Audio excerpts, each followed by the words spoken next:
The hostages are starting to come back. If I weren't here, they wouldn't be back ever. They say 6 months ago you would have had 11 more living hostages.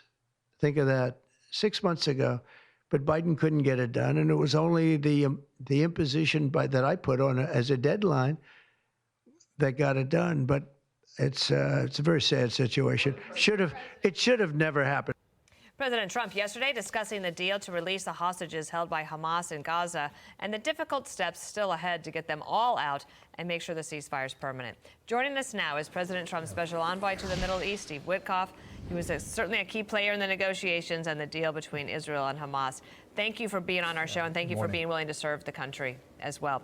Wanted to ask you about Hamas. Apparently, they told the New York Times, "We are prepared for a dialogue with America and achieving understandings on everything." How do you see that?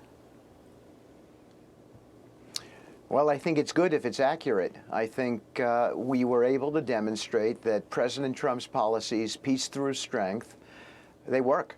Everybody listens. And getting those 3 people out, that was a big deal. We've got 4 more coming out, I believe, this weekend. And it's a testament to how the world perceives President Trump's presidency. When you met with these leaders, whether it was in Qatar or in Jerusalem, how did you deliver that message that convinced them that you mean business and so does Trump? Well, Bill, I said you've got to look at the tweet, look at the truth, look at what he said. The words speak for itself.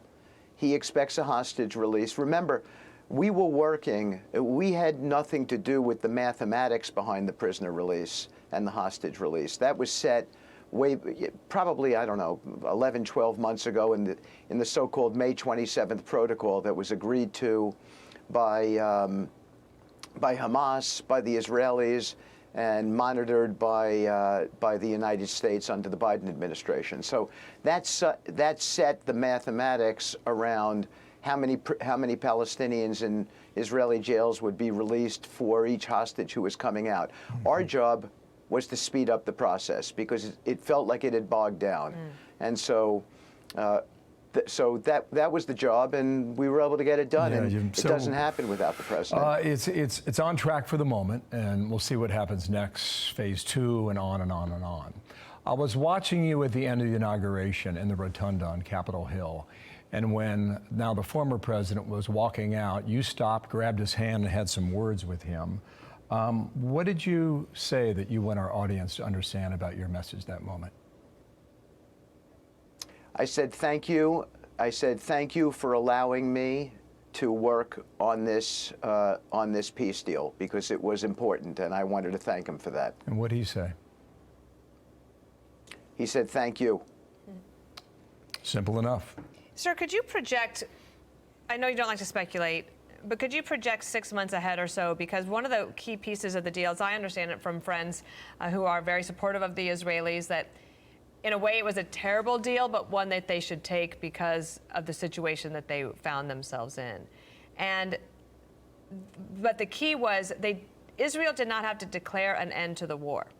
President Trump, if you could play this is call for number 1. He says he's not confident it will hold. Watch. How confident are you, Mr. President, that you can keep the ceasefire in Gaza and conclude the 3 phases of this deal? I'm not confident. That's not our war, it's their war, but I'm not confident. But I think they're very weakened on the other side. Do you support the 2-state? Gaza, boy, I looked at a picture of Gaza. Gaza is like a massive demolition site. That place it's really got to be rebuilt in a different way. How do you characterize whether the ceasefire will hold? Well, I don't disagree with the president. I think that the implementation, Dana, of it is probably more difficult than the execution of the deal. The execution, that was a big step. That was the condition precedent. We had to get it done, and we did, thank God.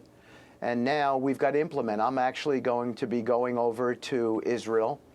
I'm going to be a part of an inspection team at the Netzarim corridor and also at the Philadelphia corridor.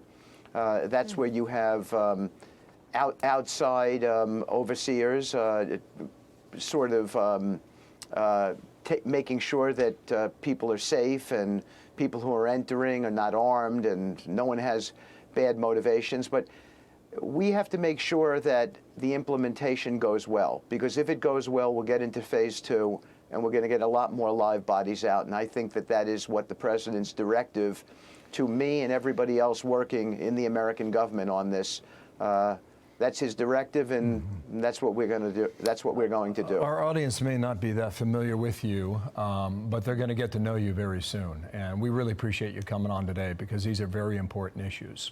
Your relationship with Donald Trump appears to me to be forged over the years, and you've known each other a long time through New York real estate and the game of golf. And you were with them in Palm Beach the day that second assassination attempt took place. So you guys know where each other's coming from on just about everything. With regard to the future in the Middle East, do you see soon a handshake deal between Israel and Saudi Arabia that gets that peace deal back on track, that would then pull in other Arab countries in the region?